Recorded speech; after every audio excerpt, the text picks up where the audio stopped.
What I'll do is I'll just start. Hey, what I'll do is I'll start with the topics I already know I want to talk about. But then if you do have any questions in chat, please put them in. I did put a chat box on the screen, but um, very new to this and didn't have as much time as I wanted to. Other stuff went on a little bit longer, but we'll manage eventually. So first things first, I want to talk about the staff structure at NORD. And why we're doing what we're doing. So, for people who saw the announcement, we have a lot of staff here, and we probably will have a few more. There's going to be a few more people announced. Now, this is not normal for ERL teams, let alone teams in the NLC, to have a lot of different staff. So, I wanted to explain exactly what we're doing, how we're approaching it, and why. So, the first thing to say is that each person is going to come on to do one specific or different specific areas and specific processes. So for me, I think that the way that we do staff in esports is probably not very optimal. I think a lot of times there's not very much clarity, and I think it's better if we can have a bit more specialization, I guess would be the way to say it. So what we're doing at NORD is I've made a list of all the processes that I think have to happen for a competitive team to be the absolute top level. And wherever possible, I'm finding people to give those specific processes to. Now, that's really useful in a position like we are in NORD, where we're doing a lot of content. We're hopefully going to have, by the end of the split, a decent amount of reach and be able to publicize stuff, work with players who have incredibly high levels of experience, but we don't have massive budget to employ all these people full time. So many of the staff are doing other things. They're doing university, they're doing jobs, all that kind of stuff. Even me, I'm doing some things in the morning to help make ends meet. And that means that having people to do come on full time is going to be much, much harder, and it's much more dependent on their situation. So while we're of course open for that, people have, can donate more time, it's good if you have like a specific thing. So, okay, every week I'm going to be able to have roughly this many hours. And then it's on me as the head coach to find people to have specific roles that work on both ways. That is something that they can actually do and something they can improve at and get better at, but also something that they can manage within the time. Now, that's the kind of practical reason as to why we're going with this structure. But the benefits from my point of view are quite large. What we have normally is when we have, a head coach, assistant coach, and a manager. Let's say there's a fairly standard for ERL teams. A lot of times, even then, the head coach and the assistant coach, there's not that much division. We're starting to see more. There's a lot of teams who last year brought on people specifically to do the draft. But even in actually a lot of those cases, if you talk to the players, talk to the coaches who are involved, sometimes it ends up just being the head coach drafts again, because we as coaches, we're obviously in a very high competitive environment, but we want things to be done like in a certain way. So it's quite difficult to see someone else doing it a different way, especially when you think, oh, maybe I could do that better, or if I did that draft, we wouldn't have ended up in that situation. And of course, you're always going to be biased. You're always going to see the mistakes and think, if I was in that draft, I wouldn't have made those mistakes. And you're not going to see the moments where your draft coach has ended up with something way better than what you would do. So a lot of teams might have 3 staff, and it's kind of everyone just does what they can to get by. Now, for me, the reason that specializing is so much more useful is that you can actually donate time to do one specific role and get better at one specific role, and you can trust that other stuff is covered. So, for example, we have a draft coach, Thomas, who you'll have seen on all the streams. We're still trying to work out exactly how that process is going to go. And I think that the way that he's done it on teams in the past isn't as useful for these guys, because it's just a huge jump up in terms of experience.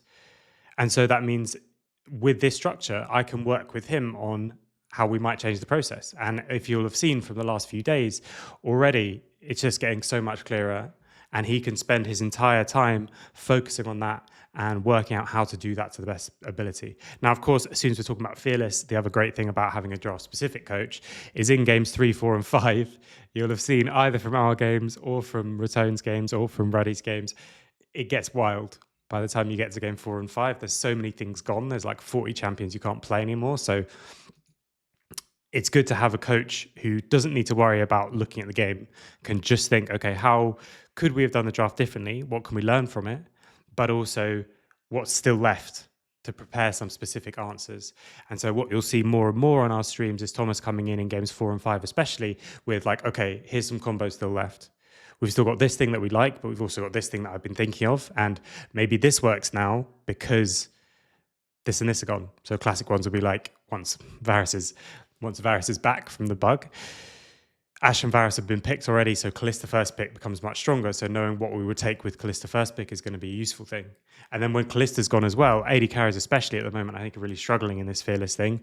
So working out how we can do that better, how we can still work with the picks that we've got will be very, very useful. And that only works because he knows that he doesn't need to be looking at the game for the work side of things. He often watches because it's fun, of course, like when he's done with his prep for draft, I'm sure he's watching the game, and we talk about that too, but he's got that one specific role that he can really excel in. And the same thing will apply to all the different areas.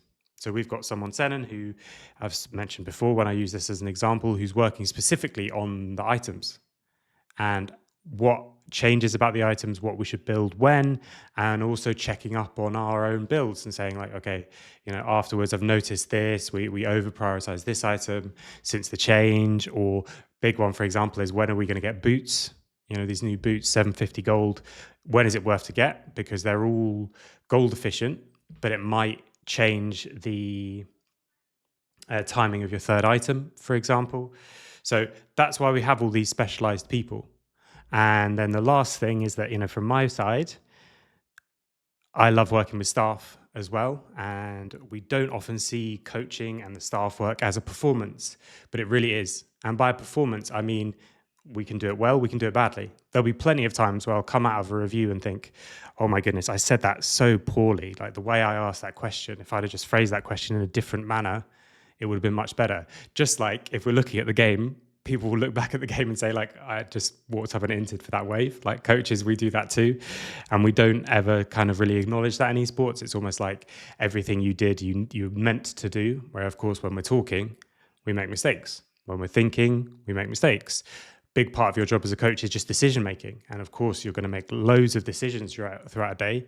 And there's no way that they can all be perfect. So having someone that can work with the other coaches, so me in this case, is, I think, definitely the future for esports. And even though we're in a situation where we're making this work from practical point of view, I do really believe that this is the future.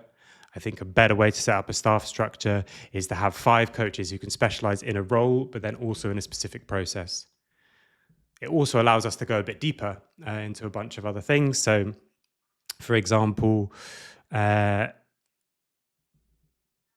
scouting, we're able to do it in a slightly different way because I've seen loads of people do scouting reports and they all end up being quite the same. And part of the reason is because maybe that is one of the better things to do. I doubt it, I have to say, from the way that scouting reports are done. But a big reason is because the person who's doing that scouting report is also doing a bunch of other things. So they can't take time and think, how is actually best to do this?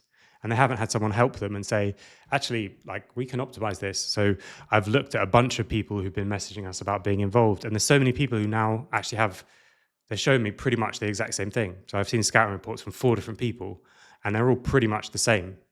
Now, in a highly competitive environment like we're supposed to have, I think that'd be quite rare. The way that professional sports teams do opposition analysis is going to be incredibly different. But the way that we do in esports has become quite cookie cutter because we haven't had anyone able to specialize. So that's a bit about the staff structure and approach. I'm going to bring up the chat now. I had that thing sort of half prepared because I wanted to explain it because I did a little bit of explaining it during the streams. But now if you have anything you want to ask, do feel free. I'll get to the backup questions about the new patch, team so far, potential challenges we might have for the split. I think scaling champs are good in the new patch with all the new changes. I think it's a little hard to say. I think that the feats of strength are really, really cool. And I do think they put a little bit more on the early game. It'll be interesting as well to see how the lane swap thing kind of develops, because lane swaps always encourage you or allow you, I should say, to have more scaling champs, because you can suddenly be in a situation where we've got a bad bot lane matchup and a bad top lane matchup, or even mid lane and side lane, and we can just swap them. And so that then allows you to pick champs where we're picking it purely for the comp, which is a lot more going to be around that scaling aspect. Doesn't necessarily mean because you're picking for the comp, you're picking a champ that is good late game. But if you're picking specifically for the comp and the enemy is picking for the lane matchups, then the implication is once we get out of lane, it's going to be comp against comp, rather than just like, okay, I've got countered in top lane and we actually have a losing bot lane, but we can just swap them around and we'll still just keep moving around the map. And eventually it'll get to 20 minutes of team fighting roughly even. And that can be a massive win for some teams. So the scaling thing for me, in terms of the new items, I haven't done enough research on it yet to know like a concrete answer. I would say that the item changes, other than a few, aren't actually that big. The biggest thing is going to be all the system changes, which doesn't necessarily scream scaling to me. There's a bit of more emphasis on the early game with the feats of strength, which I think are important. Then you've got stuff like Atakan, which will also help you close out games because you've got the option of 2. If you're really ahead from the early game as well, you can sync them up, especially in competitive, especially when we're more likely to have that I can't remember the names, the GA one, then, you can sync those up. If you take the GA version of Atakan, I don't know how the enemy team stops you doing Baron, even if you're on Vision. I think that's a really, really interesting and difficult thing to do. I think if they're both up, you basically concede both. Because if you go and contest, even if you stop them and the fight goes like 3 for 3, then 3 of you are dead and 5 of them are alive, so they just do Baron. So you might stop them that first time, but you don't stop them the second time. So I think one guarantees you the other if we're ever in that situation in pro play. So there are things about the early game that allow you to snowball a little bit cleaner.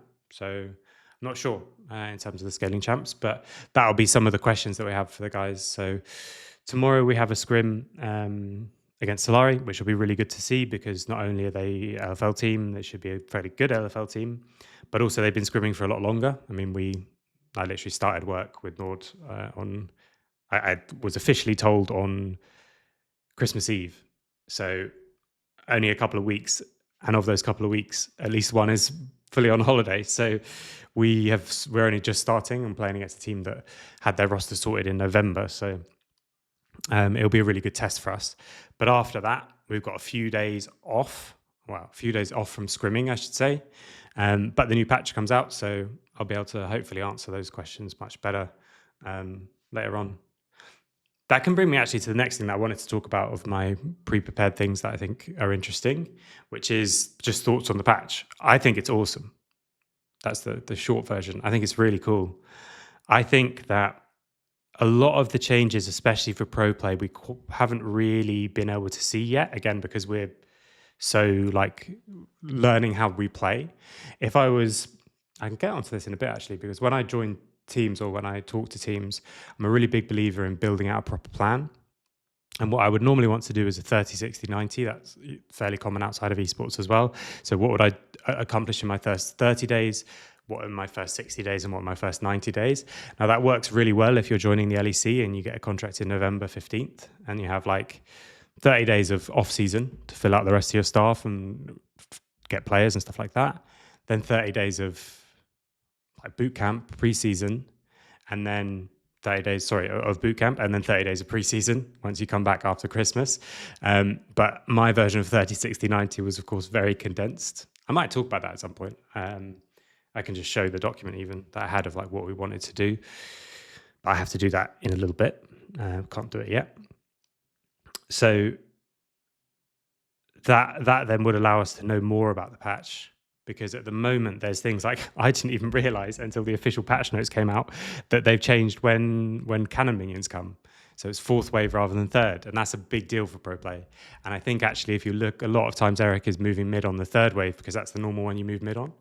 So yeah, it's interesting. We'll see how things change. So it's the minion timing in mid, I think, is an interesting one to bear in mind. The cannon minions is an interesting one to bear in mind. The kind of more obvious but still really impactful for pro play is home guards. We literally won a scrim game because of home guards, basically. In one of our scrims, they dove top and hadn't considered the fact that Lulu was going to be there because the home guard's coming out of base. So it's that kind of thing I think is really important. It's great to have a 90-day plan when joining into the LEC. Let's get benched. Yeah, the problem is, if your 90-day plan starts in January, 90 days is a whole split. So uh, you need to get in early and start. So for me, it's useful. In a serious note, it is useful in that off-season period where you can have November, December, January. Basically, it gets you ready for your first games. And even it's very rough, right? It will change as you go through, but it's like, what are you going to accomplish when you first join an organization? What are you going to accomplish in the medium term when you first start working with players? And what are you going to accomplish before the first game? That's a good way to think about it. And if I was ever a head of LOL, I want that from all my head coaches. I don't like this thing where we just sort of chat to people and talk about the game. Like, I need to know the plan. Like, how are we going to get ready for that first game? And of course, it has to adapt a lot based on like timing. Okay. What is your first impression of the team as a whole? Working together and synergies early on. I mean, in terms of the team was set up before me, so all credit goes to Victor Pena and how he managed to put this together. I'm not entirely sure. I think the team is insanely good. I think that the synergies are so much better than I thought they'd be. I mean, obviously, like, I know Treats and Matty like playing together and stuff like that, but I think it worked a lot more and a lot quicker than I was even expecting. I had very high opinions of all these players already. I've talked a couple of times about No Way on the stream. He was the one that I knew the least of because I'm much more involved in the pro scene and less in the like streamer scene. But yeah, it's just been really, really impressive. I like the fact that, as you mentioned here, it's not only that they play like they've known each other for a long time, but they talk as if they have, and that's been great. So we really want to keep fostering that, but it just came from them. So they got on super well. They love playing together, or it seems like they do, and that just is better for everybody. So even when things get quote unquote serious, even if we get to EMEA Masters, even if we get to late stages of EMEA Masters, I really want to just keep fostering that. Like, I don't ever want it to get like serious job. And I think that's also partly because they're all so experienced and at that stage in their career as well. So what I wanted, not necessarily what I expected, and absolutely great. Where do we want to go with the current roster? I think we're really, really good. I think we've been already shockingly good, and I think we've got a lot of potential. I want to make a deep run at EMEA Masters, to be quite honest. It'll be really interesting to see based on when we start scrimming teams from other leagues. I can talk about our potential challenges for the split around competition level and stuff like that, but I think this team is incredibly good and it can be one of the best teams outside of the LEC for sure. Do you think some players are unfairly discriminated against because of their age? Yeah. I don't know if it's because of their age. I think it's because of their age in esports, if that makes sense. The reason that I say that is because I think players like Kazi quite often get unfairly discriminated against because of their age. Like, people talk about the young rookie super coming in and Kazi being like the old veteran, but Kazi's younger than him. So I think it's literally just how long have people known this person's name? And so all the players that we've got, I mean, Matty maybe a little bit less, but even then he's been around for a while. They've been playing since, I mean, I looked up the other day, they have roughly like 50 years of experience between 5 players of playing at pro level, which is crazy considering professional esports has only been a thing for like 12 years. So most of them have pretty much been here the whole time. So for me, I think that's where the big discrimination comes. I was actually saying this earlier. I think if they all name changed, they'd get more tryouts. So I do think that's a bit of a crazy situation to be in, where it used to be for a long time that rookies were where I think the best value was. And I can go into like a lot of detail about why that is, but it's not super important.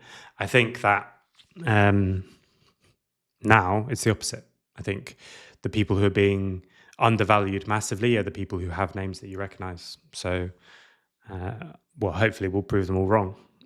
But I think other people already are. And I think even in places like the LFL, there's a couple of players who have like recognizable names that are still taking like a big premium. But honestly, a lot of times it's the excited rookie that actually has more competition and ends up being paid more money than the person who's better, but everyone knows who they are. Next one. You think you guys can beat Lost Returns in the league? Absolutely. I think they're going to be incredibly good competition. I actually also really like the fact that they're in our group because we play them. Well, I don't know if I'm supposed to say. So, I guess I'm sorry if I'm leaking this. We play them in our first game. And that means that afterwards, hopefully, we can practice against them because they're a really interesting team to practice against and a really good team. They've got this. Having Balsa in competitive, I think, is such a good thing. I think the way that people play is or it's not so stale, but the fact that they can show, hopefully, that this kind of actually just a completely different way of thinking. It will need to be toned back, of course, and they're already doing it. But we can already see, I think, that it's useful. So, yeah, I think that will be a big one. It's going to be great having them and having Ruddy as well. So for me, it's us, Ruddy, Verdant, and Lost Returns who are going to be really damaging teams, even internationally. I guess it's weird to say that when the NLC is already covering a bunch of regions, but you know what I mean? Like in EMEA Masters, I think all four of those teams, whoever makes it from the NLC, is going to be really, really dangerous. And there could be some upsets as well. NLC has been for a while the upset region, including NORD being also doing that and being victims of that. So we'll see. Warmogs and Heartsteel get changed, but it's not in the patch notes. I'm not sure until it actually goes live. I'm always a bit dubious. I thought they were in the patch. They are in the patch as well. They're in the official patch notes, I think. They're not listed when they have that like quick screenshot. They didn't list all the item changes, which was a bit strange. At least as far as I can tell. But I think if you scroll down that they are there. Let me have a quick look just to confirm. It's a weird. It's like, what is it? S25. Oh no, wait. It's 25.s1.1. Really, really nice patch notes. Let me have a quick scroll down. Yeah, so Heartsteel is changed. I don't think Despair has changed. Bloodletter's Curse is new if you didn't play Arena. Warmogs has changed. Warmogs, as far as I can tell, got really nerfed, and I'm not entirely sure why. Because maybe I didn't play enough, but I didn't really see very much Warmogs. Heartsteel, I saw someone talking about the practicality of it. It's supposed to be like nerfed, but actually for most of the game it's the same or something like that. But I'll have a closer look at it. But they are in there. They're just not in the like summary. Will he give No Way his 17% Aurelia? I wasn't here, but I'm told that No Way currently has a 100% win rate on Aurelia in scrims. So, in solo queue, he keeps the numbers down so that no one's going to ban it away from him. But 100% win rate, that's what I've seen. What do you think will ghosting during champ play be a problem during competitive games? During competitive, there's going to be a 4-minute delay. So I don't think it's going to be a big issue. Well, maybe it will actually. During the game, I think it won't be that big an issue, but during champ select, maybe. It's interesting that there's admins in the Discord and stuff, so I think it's very unlikely to be a big problem. I think the problem that we'll have, there's a couple. The one that people will think is a big problem is that other people see our scrims, and to be honest, for me, I think that's a little bit overblown. I think it's not going to be all that big a deal. But the one that will be a big deal for us in terms of the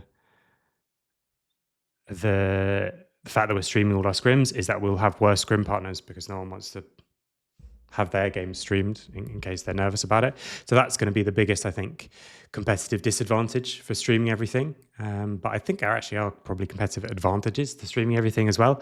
I mean, even one thing that's been really, really useful, which I noticed a couple of times, and in my chat as well, which I really appreciate, is we often have discussions in teams where someone's talking about a specific moment and they're like, for example, I didn't see the TP or the TP didn't show. And then a few people say, I didn't see the TP either. And then we're like, oh, have they changed that?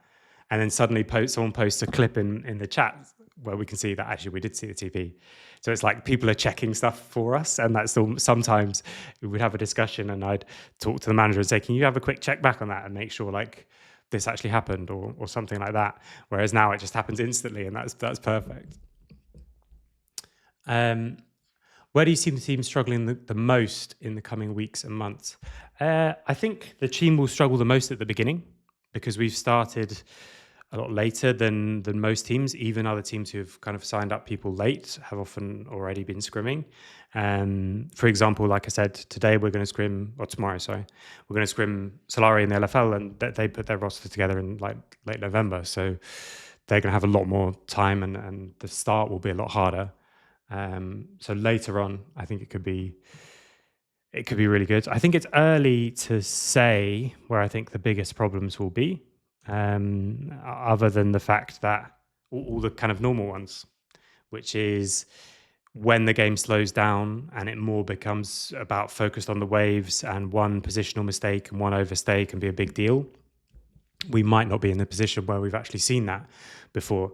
Now, the massive advantage is that most of our players have so much competitive experience that that's not going to be, I think, a big issue, and they can actually get a big advantage there. But that would be something to kind of look out for. But those are always the same thing. It's like you learn a bunch of stuff during scrims, and even if you're scrimming from November, you have a bunch of things that you think are your biggest weaknesses and your biggest mistakes, and then you play some competitive games and you realize it's like completely different. And so often I've had that situation where we trick ourselves that it's about all these advanced stuff, and then we come to a competitive game and we realize actually it's just about how we play with the waves and like where we push and stuff like that. Do you talk to No Way in his solo coaching yesterday about his laning phase against Nemesis? I was talking with No Way today about stuff, but we actually haven't gone over those games specifically because we've organised that through someone else, which is really, really good because the person we've got is great. So that's good. From my side as well, I want to focus on the other stuff, like how he's finding the jump into competitive and even how he's finding the focus during scrims, because I haven't done scrims for a couple of years. I'm struggling jumping into this like 6 hours of full focus all the time. That's actually something that I'm going to do for next stream. I want to set up a bunch of things that I'm going to do in between games, like exercise basically to keep myself more focused. And definitely I'll either put a counter or at the very least I want to see if anyone will join me from the chat. I'm going to go and do chin-ups or press-ups in between games and stuff like that because it's hard. So that's the big thing that I was talking about with him, like how he's finding coming in. And then when you've got players of the level that we have, his lane phase, for example, specifics of how he moves around the map, absolutely we'll be working on that together individually. But things like how he's playing around the enemy jungle timings is a bigger deal in competitive and a lot more consistent in competitive. But it's much better for him to do that with Lucas because Lucas will know much more about that than me and he's also a fantastic teacher. So that's a big part of my thing with this team is I'm going to be encouraging them to do stuff with each other rather than necessarily just letting me or having me do it all, because it's much better when it comes to your teammate because also they're going to be there with you in the game. So if you've decided, okay, this is the gank that we need to watch out for, they can be there to remind you as well. Or if you start talking about it and this is the way you talk about it, then you can also talk about it in that way in the game. So it's really useful, I think, to get that learning cross player. And to be quite honest, maybe coaches, we like to pretend it's different, but a lot of the learning that players do on a team is from each other. Like you put a rookie support with a good AD carry or vice versa, and they'll make each other better probably more than you will as a coach, even though it might be difficult for us to admit sometimes. Is it a struggle for you guys booking scrims streaming? Yeah, it is. I think that's going to be one of our biggest struggles with this split. It's not a struggle to find partners. It's a struggle to find partners who are at the level that we need to get ready for competitive games. And that was always going to be a bit of a concern where we've ended up with a team that's streaming, but like other than No Way, they're not streamers. They're pro players, and they have been for a huge amount of time. So it's not a team of 5 streamers. And while we might play against teams who are all like challenger and doing well, from my side, I really want them to make us do the steps correctly, because we can get away with things because our intuition is so good and because the players are so good just in the little skirmishes that we wouldn't otherwise do, or we don't need to do the steps in the right way, or even if we do the steps in the right way, like there's an interrupt and they're quite unpredictable, because the more you play against top end teams, if you play in the LEC, for example, people think quite similarly about the game because there's cross pollination, but also because they're closer to the right way of thinking about the game, I would guess, although even that's a separate topic. So yeah, that's going to be a struggle for us finding teams of the right good enough level. So I'm hoping to get some scrims with LEC teams and stuff like that, but then they don't want to be streamed, and so we're going to have this balance of finding, maybe we'll do some scrims that aren't streamed, or maybe we'll just have to find a few partners and play with them a lot. That's why I think it's a great thing for Lost Ratones to be in our group, which means that when we're done playing them in the group, we can practice hopefully together, because I think they'll probably have the similar issue. Ruddy are on the other side, unfortunately, so we can play them early on in the bracket stage. I'm assuming that's how it all works, actually. I'm not sure.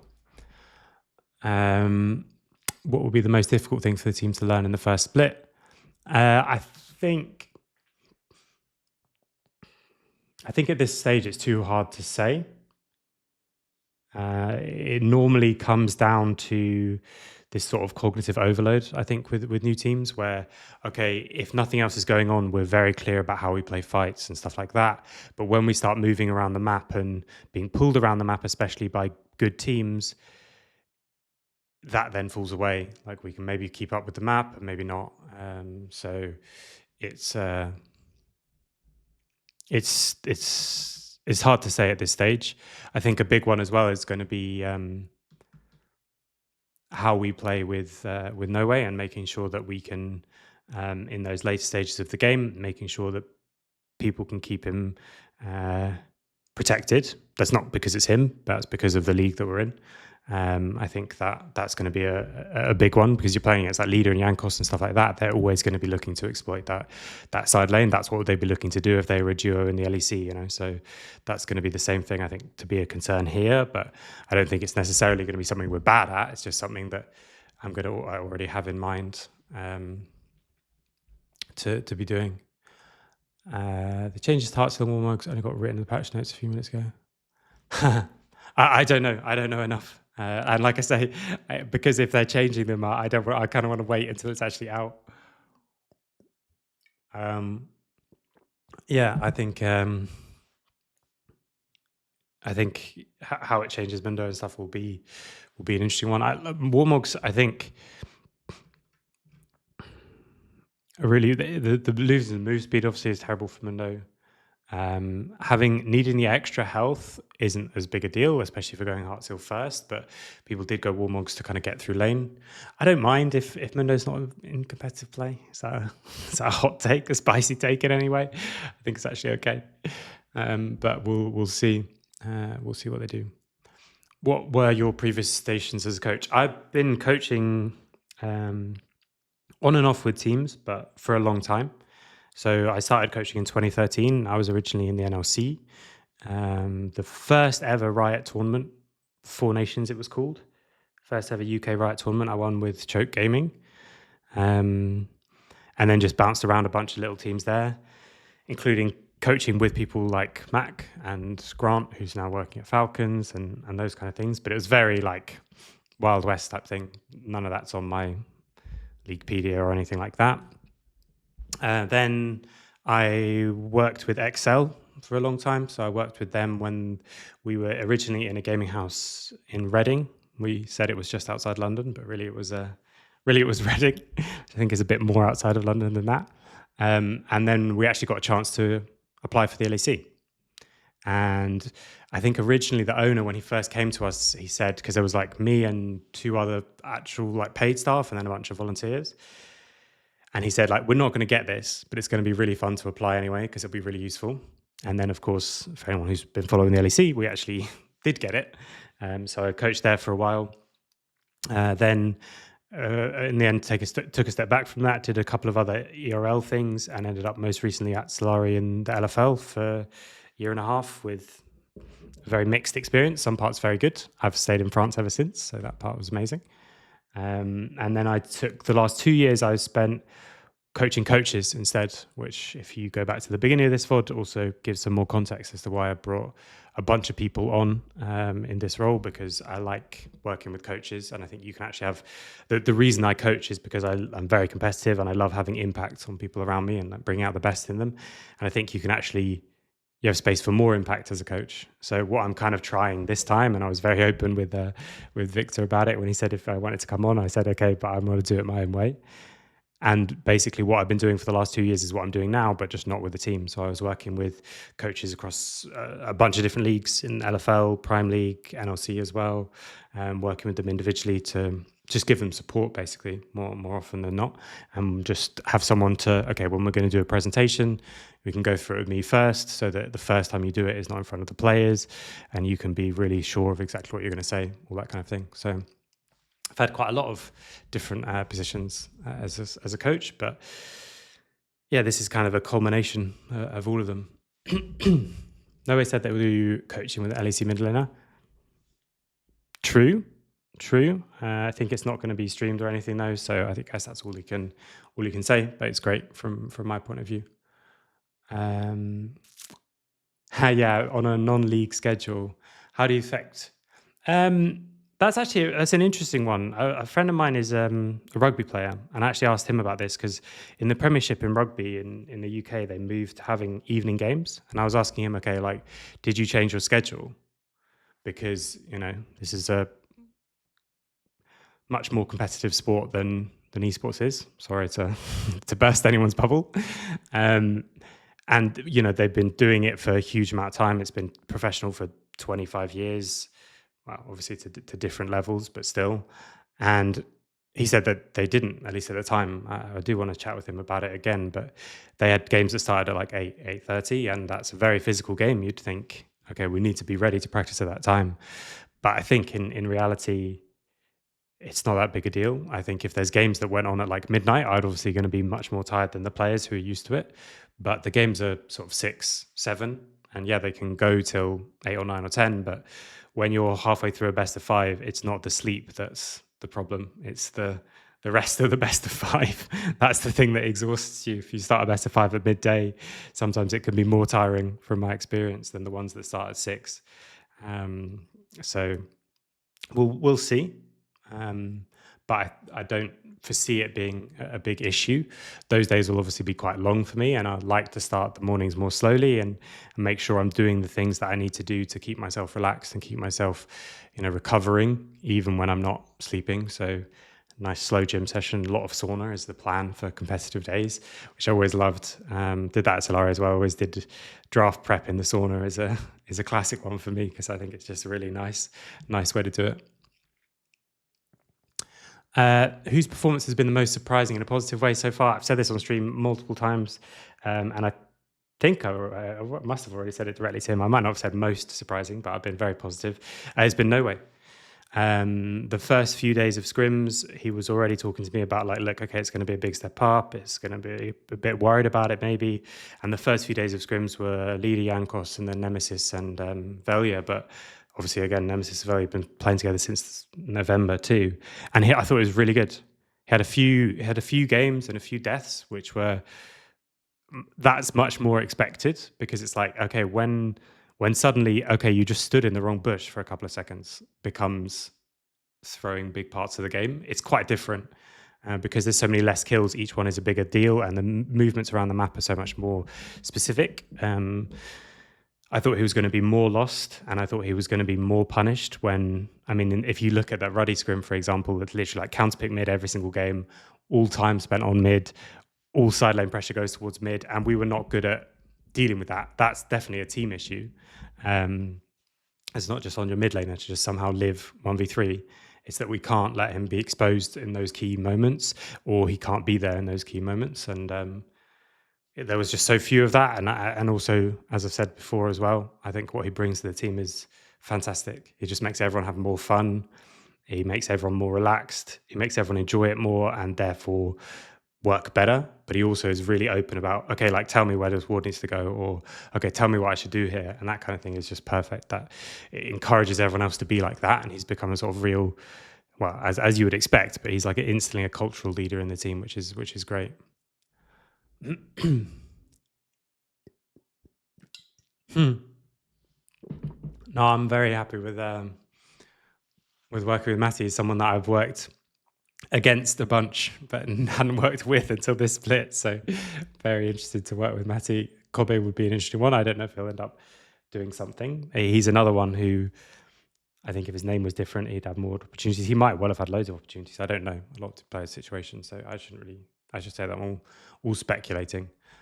Um, I don't know about the chances with the roster as well. As I said, it was Victor Pena who put this roster together, so all credit goes to him. But I also can't answer questions about it. I don't know who else was considered.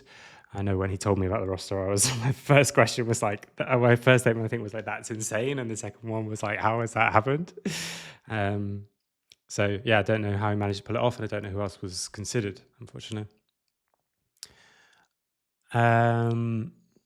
Excited to see more coaching in the future. Is this format unique to NORD's approach, or is it a requirement for NLC? It's neither, I guess. It's not a requirement for the NLC.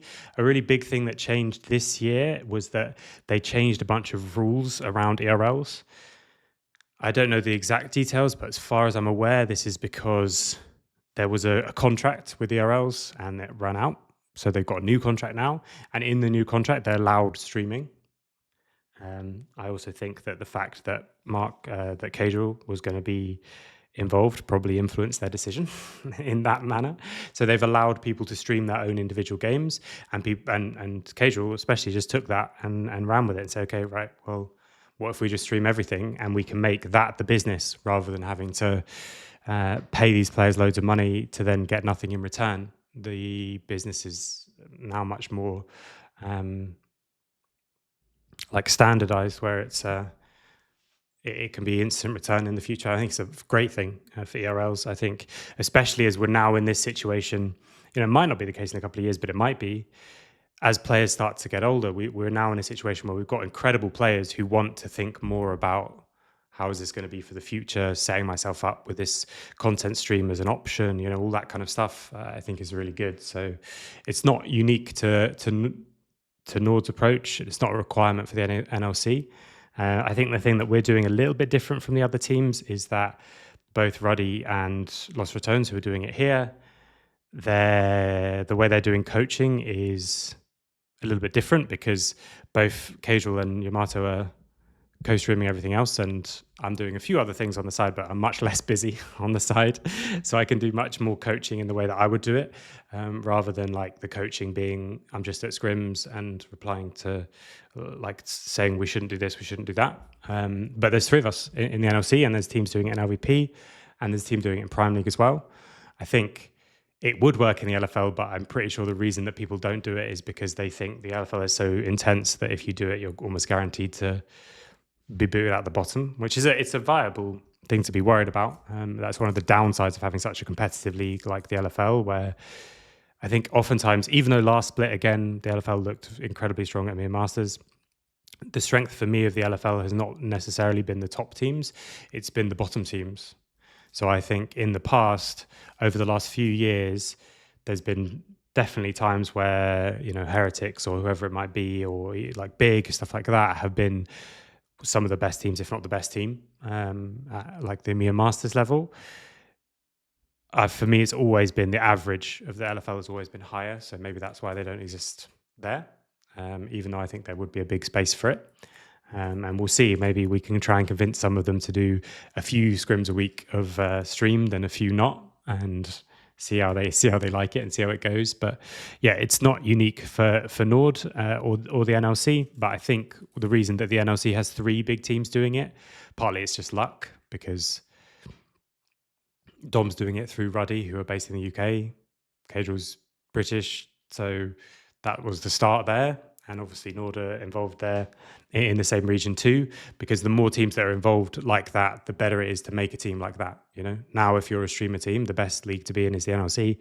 But the other reason is because the NLC has traditionally been a weaker region. You can get away with more, even if you had a streamer team that was a little bit weaker. But now we're in this crazy position, like I said before, where I think the 3 streamer teams from the NLC can be some of the strongest teams in EMEA Masters. So it's going to be a very interesting one. My first opinion on the team was that all your players are known for their stable gameplay, mostly playing well and rarely doing mistakes on the X Factor. Would you disagree? And would you say... I would actually disagree. I can completely see where it comes from, though. My thing would be treats, but also now Matty as well. So Matty in the past was very much the stable thing, but for the last year, I really liked how he pushed himself to be more than that. And at UOL, he was a lot more like taking control and having agency on the game. And so that's why I think the pairing of them works really well. And I know they played in the past, but I think it works better now than it did. And I like having X Factor. I think it's probably easiest, especially in these kind of formats and this kind of situation, to not have too much X Factor. So for me, it's a good thing to have some, but not loads. I think it can be dangerous if you have a super aggro and X Factory and can create plays and win you the game, but can lose you the game on both sides. That can be quite difficult. So yeah, that's. I think that's it from the team side. So I think for us actually we've ended up with a very good balance of like creativity, aggression, and also that sort of stability factor. And I do think as well, like especially in the RLs, but even just in general, I think you would be shocked at how much Charchi can take over games. I think when we let him, I mean, he had that 12-0 Trundle game or whatever, and I think if we play that differently, like he can run those kind of games quite often. I do think a strong team needs something like that. I mean, maybe X Factor is maybe not quite the way that I would say it, but I think, for example, XL, when they first put together their super team, well, the one that they call the super team at least, and people put them really high, they all had great players, but they kind of had no one who's going to actually make stuff happen. And Rogue have been a bit susceptible to that recently, which is why I think this Rogue roster is going to be so much more fun to play with, or to play to see play. So yeah, I think making people who make stuff happen and take agency on the game, that's what you need, not necessarily like the super creative X Factor. Was it the roster that convinced you to join the team? It was one of the things. I've wanted to work with the guys at NORD for quite a while. We almost did a few things like a couple of times, and there's always been a reason not to. There's been reasons not to from my side as well, where I don't live with family or anything like that, of course. So money factor is always something I have to consider. The roster was a good, I think, to make me more excited about it. But to be quite honest, we just had a really direct talk, and I said, look, this is how it would work for me. Let me share absolutely everything rather than just scrims. Let me record coaches' meetings and publish them if I think it's appropriate and all that kind of stuff. And also let me run the staff in the way that I think will work. So at the moment, it was just a kind of perfect storm of all of that. I've had a couple of years where I've been still very involved in the esports scene and very involved in coaching, but not coaching with a team. So I've had the time to build up how I think it would work and what I would do differently and improve myself as a coach. And now I have the opportunity to kind of try it, but also try it publicly. And then if it doesn't work, then at least I can go back to working with coaches and not have this thing in my mind of thinking like, I really think this is not done well, which if hadn't done a team like this and hadn't seen, then maybe I'd end up with a lot of like regret around those kind of things. And I think that would be, yeah, I think so. I think it's all of that. So the roster absolutely did help, but it wasn't the main thing. The main thing was the guys at NORD actually, who I've wanted to work with for a while. But this is like, okay, this is how it can actually work for both of us. Yeah, 2 years ago. Yeah, exactly. I think that's what I was saying. It has been attempted in the past, but hadn't been allowed. Whereas now they've gone full on the other way.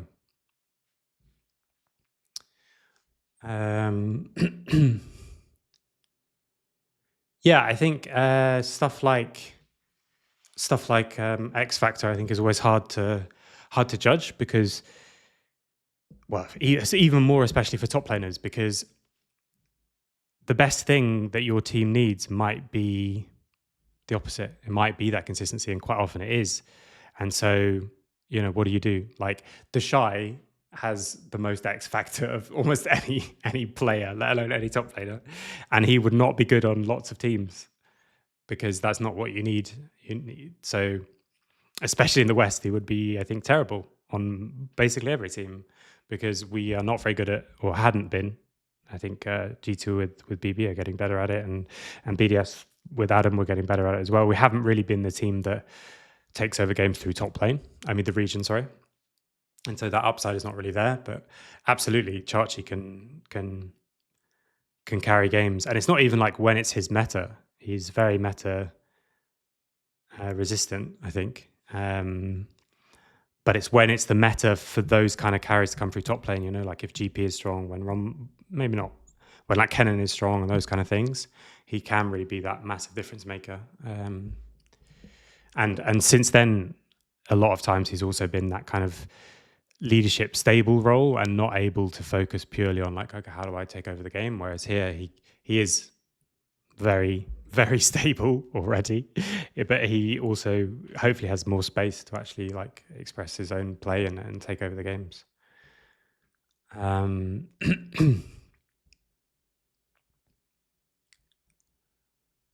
How would you describe your players? That's a good question. I think as of yet, I think I don't have still the best read on all of them. One of the downsides of doing things online is it's much harder to get to know people. And when you ask me a question like that, maybe you're talking about it in game, but I instantly think of everything, like how they sort of tick as a person. That's for me the thing that first jumps to my head. So for that, that I'm not fully sure as of yet. I think so far, like I said already in this Q&A, it's just been, I've been blown away by like how much fun it's been because they all have fun together. So that's been really, really good. I think that Treats is very aggressive, and I think if the team starts to, once the team starts to like build up that trust even more than they have at the moment, I think that's going to be really, really, really fun to watch. I think Matty can be the same as well, and I think that we can put him in positions where he actually really can like take over games and like run the whole game. Maybe not in this this meta of 80 carries and fearless draft when there's much less champions at his position, but even then maybe as well. And I think No Way is really going to like shock people when it comes to actual competitive games. I think, although I guess they shouldn't be shocked because he's going to stream his progress of getting there. But I think you know what I mean. And then Santorin, I think, to be honest, the best way to describe my players is players who are unbelievably somehow overlooked, considering considering their experience, their pedigree, and their level of play. That's the best way to describe the players for now, rather than going into too much detail of them all individually. Are you happy with the champion pools? Yeah, I mean, it's hard to tell at this stage. We're still so early on, but I think so. I think Fearless draft can be very good for us. Fearless with bans can be very good for our teams. For our team, I was a little bit nervous, is maybe the wrong word, but there was talk of them doing Fearless in the way where it's still hard Fearless. No one can play any champs that have been played before, but you don't get bans. And I think that was going to make things a bit harder because stuff like Baus and stuff, you want to be able to take away certain picks that you can't really deny. People are that kind of draft really is good for OTPs, which is weird to say like Fearless is good for OTPs or people with weird pools. But this version, I think, actually is just about genuine champ diversity without giving anything on the like back end. And so I think that's going to be really good for our team. But so far we've had 3 scrims and one of them was a competitive scrim block. So it's hard to tell in terms of the champion pool. Yeah, I think the bot lane are insane. I think the way they played so far has been really, really good. Even in the games against like Reckless and Crowny, who played together, on this iteration for longer. But I think they've been really, really good. Um, yeah, I love there's like letting the players or the players that are enjoying it, and that for me is the biggest thing. And so I really think that's going to be something I really don't want to lose, even if we are on stage playing in a final.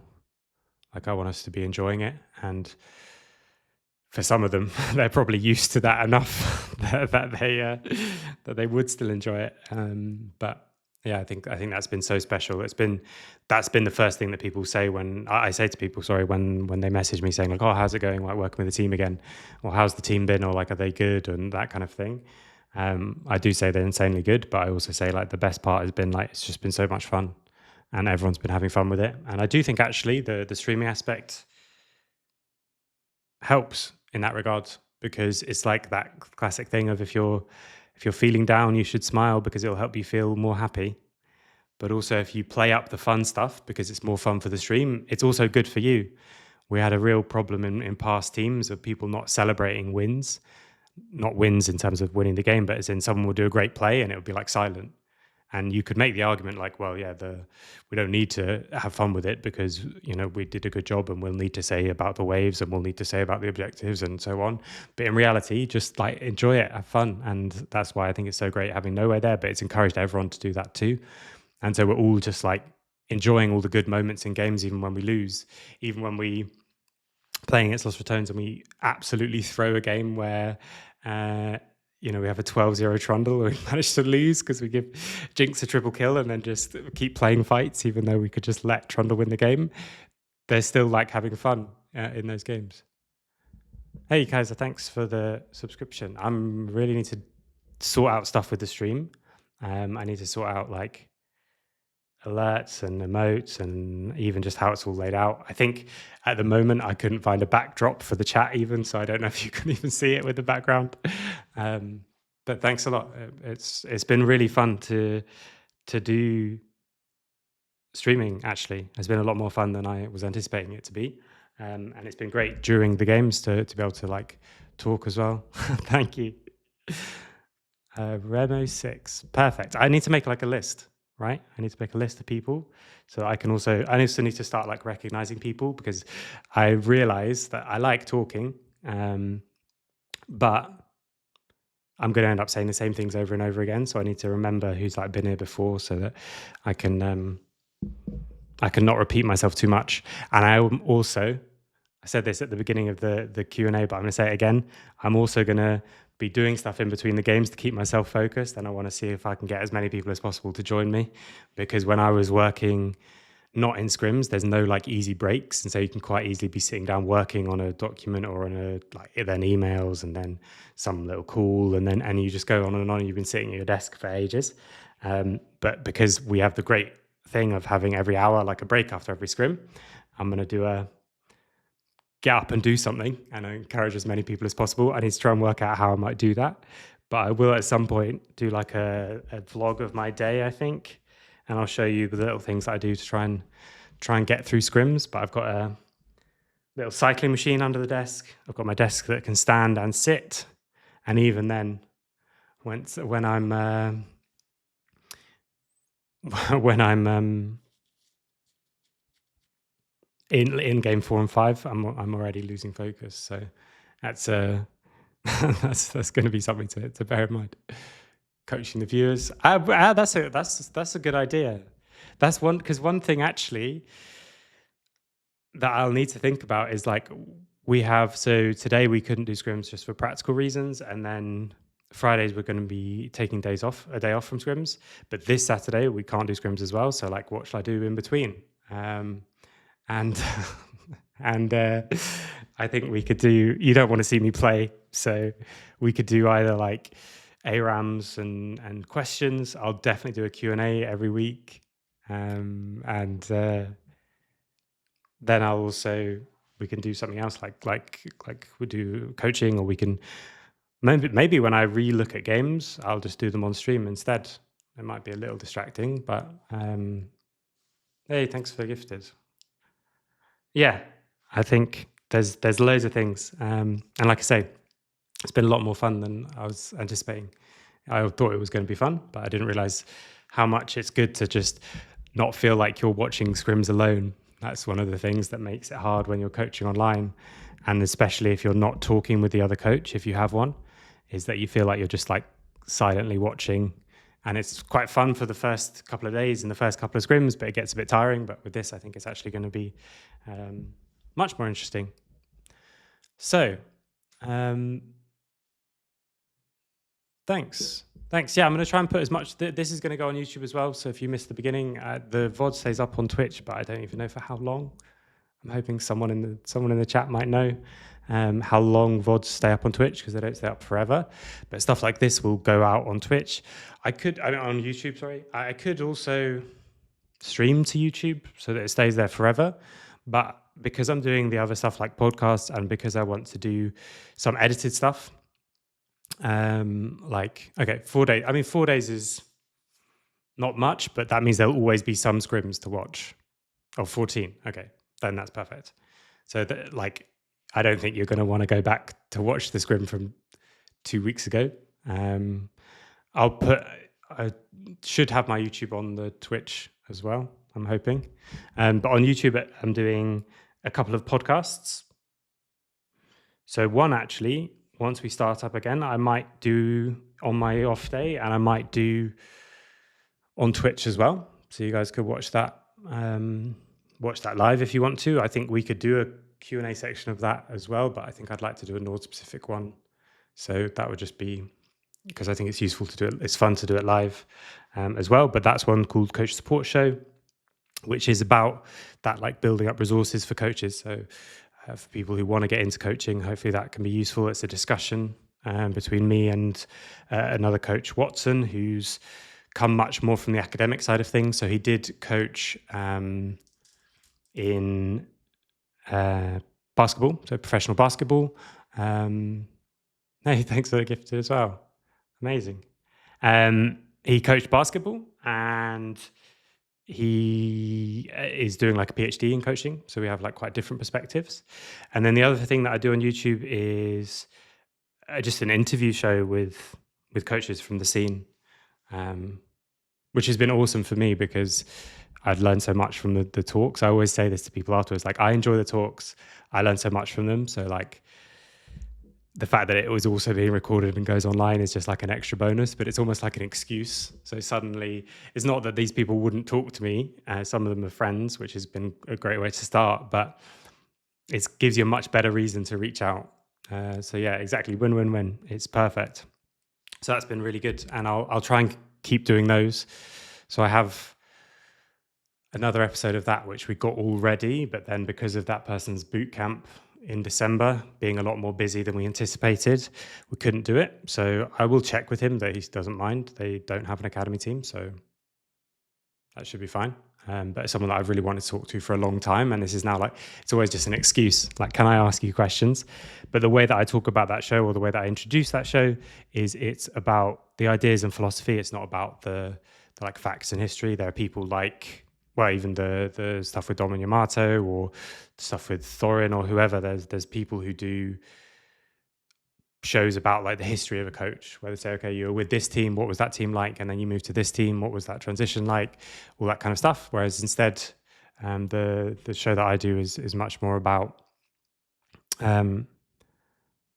just how they think about coaching and how they prepare, and it starts with what is coaching, and then we kind of just go from there. So yeah, that's been great. And I'm really interested, if everyone has suggestions of stuff to go on YouTube or things to do on Twitch, do let me know. I'm probably gonna call it there unless anyone has one last question, because I've been actually a little bit ill today, so it's been good to have a break, but then good also to do this. And yeah, like I said, I think I'm going to do a Q&A at least once a week.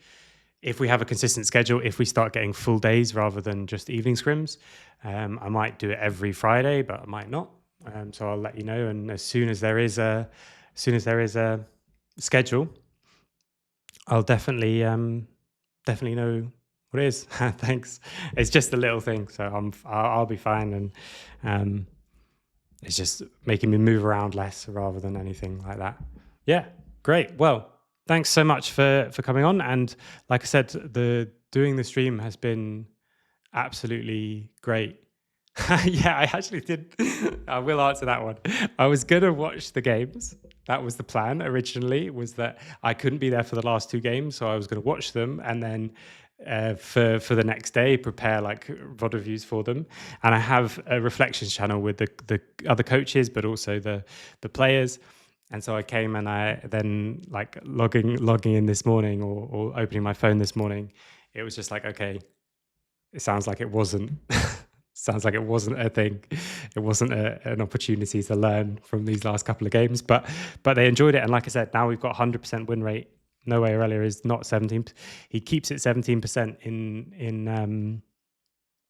in solo queue, just so no one bans it, but it's 100% in competitive scrims. So I don't know. I think that's another option that people have to be aware of.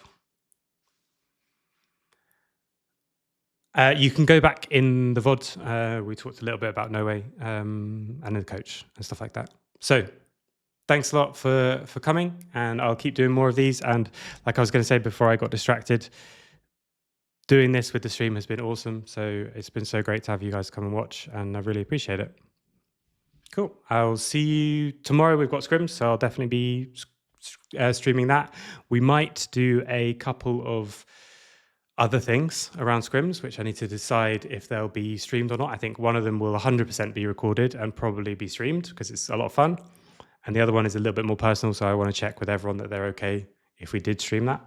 But at the very least, we'll be streaming our games against Solari. So I'll see you all tomorrow. Have a good evening.